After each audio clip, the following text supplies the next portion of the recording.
Hello students, আজকে আমি তোমাদের সাথে জেনপাস ইউজি 2022 এর কাউন্সেলিং এর জন্য কি কি ডকুমেন্টস দরকার, যেগুলো তোমাদের এখন রেডি করে নেওয়ার সময়, তো সেগুলো নিয়ে চলো তোমাদের সঙ্গে ডিসকাস করে দিই। তো আমি দেখতে পাচ্ছ আমি জেনপাস ইউজির অফিসিয়াল ওয়েবসাইটটা ওপেন করে রেখেছি তোমাদের দেখিয়ে দেওয়ার জন্য যে কোনখান থেকে তুমি একেবারে ডাউনলোডও করে নিতে পারবে।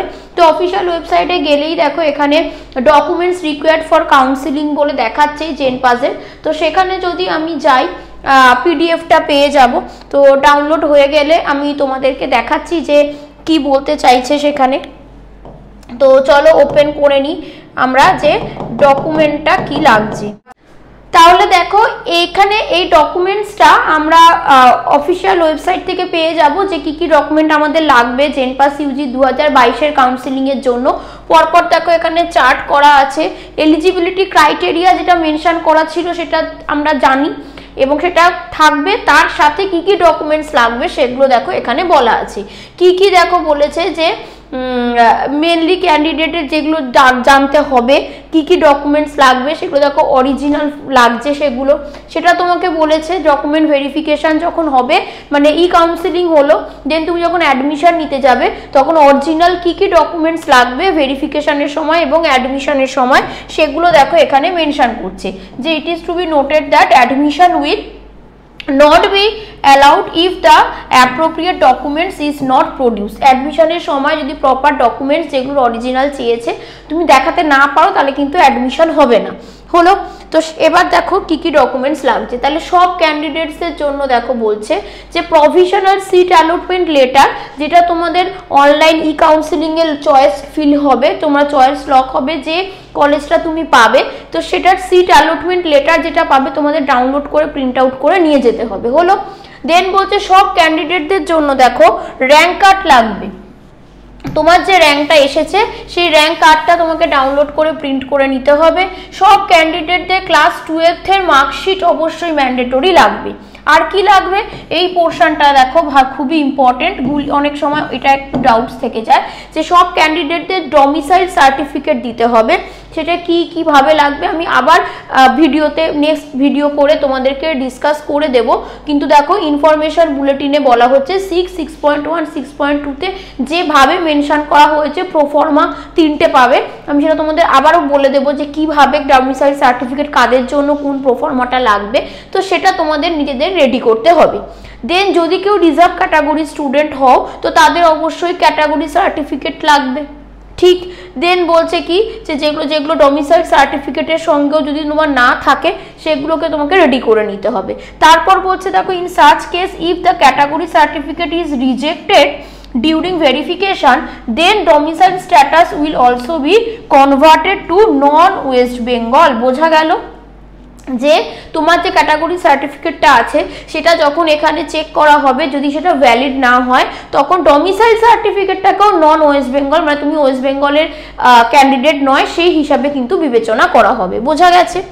এর পরের পোর্শনটায় দেখো কি বলছে যে SC ST OBC A OBC B candidate যদি কেউ হয়ে থাকো তাদের জন্য অবশ্যই তাদের রেসপেক্টিভ ক্যাটাগরি সার্টিফিকেট লাগবে।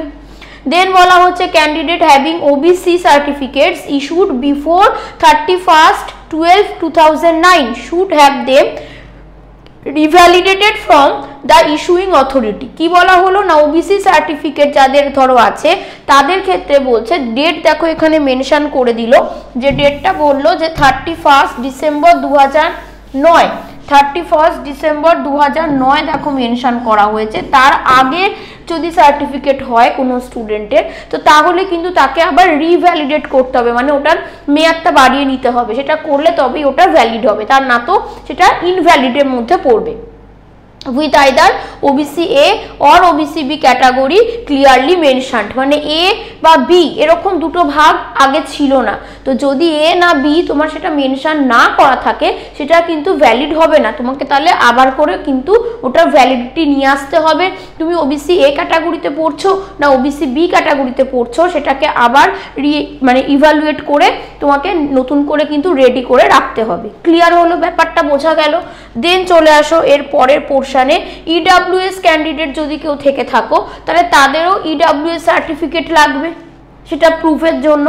আর বলছে সব ক্যান্ডিডেটদেরই কি লাগবে না, candidates must note from the website তার যে unique allotment ID, unique allotment ID সেটা যারা এক্সাম দিয়েছো তারাই তাদেরটা পাবে, তো সেটাকে কিন্তু নোট করে নিতে হবে। Which will be required by the concerned admission office of the institute at the final stage of admission। তুমি যখন ফাইনালি অ্যাডমিশন নিতে যাচ্ছ তখন তোমাদের মানে তোমরা যারা স্টুডেন্টসরা এক্সাম দিয়েছো তাদের ক্ষেত্রেই দেখো ইউনিক অ্যালটমেন্ট আইডিটা লাগবে, তো তখন কিন্তু অ্যাডমিশনের সময় এই আইডিটা দিতে হবে, তাই সেটা তোমরা কিন্তু কোথাও নোট ডাউন করে নেবে। লাস্ট বলছে কি সব ক্যান্ডিডেট জন্য আর কি লাগবে, must carry mobile phone with a SIM number registered during application to receive OTP at the final stage of admission confirmation. Clear? তোমরা ধরো যখন ফর্ম ফিল আপ করেছো যার তার নাম্বার দিয়ে ফেলেছো, বা কেউ যদি সাইবার ক্যাফেতে গিয়ে ফর্ম ফিল আপ করেছো, সেটা তোমাদের ফর্ম ফিল আপের সময় দেখো আমি বলেছিলাম যে কেউ কখনোই যেখানে গিয়ে ফর্ম ফিল আপ করছো তাদের কোনো ফোন নাম্বার দিয়ে ফিল আপ করে ফেলবে, বা এমন একটা নাম্বার রাখবে যে সেটা হয়তো ভ্যালিডিটি রাখছো না সেই নাম্বারটার, তো সেরকম প্লিজ করবে না যতক্ষণ পর্যন্ত তোমার অ্যাডমিশন ফুলফিল না হয়। সেই বছরের জন্য সব ইনফরমেশন আসবে কিন্তু তোমার ওই মোবাইল নাম্বারটায়, তো ওয়ার্ড মেসেজ আসবে, তো সেই জন্য তোমার এই যে দেখো এখানে বলছে যে ফাইনাল যে অ্যাডমিশন তোমার কমপ্লিট হলো ওই রেজিস্টার্ড মোবাইল নাম্বারটাতে সেটা ওটিপি আসবে, বলবে ফাইনাল অ্যাডমিশন কনফার্মেশন নোটিশটা। তো তাই ভ্যালিড যে মোবাইল নাম্বারটা তোমার দেওয়া আছে ফর্ম ফিল আপের সময়, সেটা সব সময় তুমি যখন কলেজে অ্যাডমিশন নিতে যাচ্ছ বা কোনো রকম আপগ্রেডেশনে যাচ্ছ সব সময় সেই মোবাইল নাম্বারটাকে অ্যাক্টিভ রাখবে। এখন দেখো অনেক সময় মানে রিচার্জ না করলে পরে ভ্যালিডিটি থাকছে না, তো খুব ভালো করে মাথায় রাখবে যে অ্যাডমিশন প্রসেস চলাকালীন যেন সবসময় মোবাইলটা রিচার্জ থাকে, ওটার ভ্যালিডিটি থাকে, মেসেজ আসতে পারে, সেগুলো মাথায় রেখো। আর যখনই যাবে এই সংক্রান্ত কাজ করতে মোবাইলটা সঙ্গে নিয়ে যাবে, কারণ এই ওটিপি সেন্ড হোক বা কোনো ইনফরমেশন যেগুলো আসুক তোমার ওই মোবাইলেই আসবে। ক্লিয়ার হলো? তাহলে তোমার কি কি লাগছে, তুমি যদি কাস্ট সার্টিফিকেট থাকো তার সার্টিফিকেট লাগবে, ইডাব্লিউএস ক্যাটাগরি হলে তার সার্টিফিকেট লাগবে, ওবিসি এ ওবিসি বি যদি ভাগ না করা থাকে ক্যাটাগরি সার্টিফিকেটে সেটা কিন্তু তোমরা দেখে ঠিকভাবে আবার ওটাকে মানে কি রিভ্যালু করে নাও যাতে ওটা ওবিসি এ ওবিসি বি হিসাবে ক্যাটাগরাইজড হয়ে যাও, তো সেটা খুবই ইম্পর্টেন্ট। তাছাড়া কিন্তু ওটা কনসিডার করা হবে না বলাই আছে।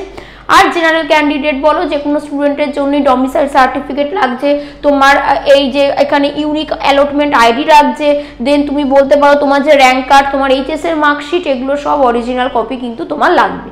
ক্লিয়ার হয়েছে? তাহলে কি কি ডকুমেন্টস আমাদের দরকার পড়ছে ভেরিফিকেশন অ্যাডমিশন এইসবের জন্য, সেগুলো দেখো এখানে কিন্তু ক্লিয়ারলি বলা আছে যে কি কি ডকুমেন্টস লাগবে কাউন্সিলিং এর জন্য আপ টু অ্যাডমিশন পর্যন্ত এই জিনিসপত্রগুলো তোমার সাথে রাখা দরকার। তো আশা করি বিষয়টা বুঝতে পেরেছো। এই ব্যাপার জিনিসগুলোকে তোমরা রেডি করা শুরু করে দাও যাতে তখন না রাশ পড়ে যায়, কেন সে সময় তোমাদের কাউন্সিলিং করতে হবে, কলেজ চয়েস করতে হবে, তো তাই যা যা ডকুমেন্টস লাগছে সেগুলোকে তোমরা রেডি করা শুরু করে দাও। তো সবাইকে all the best, thank you.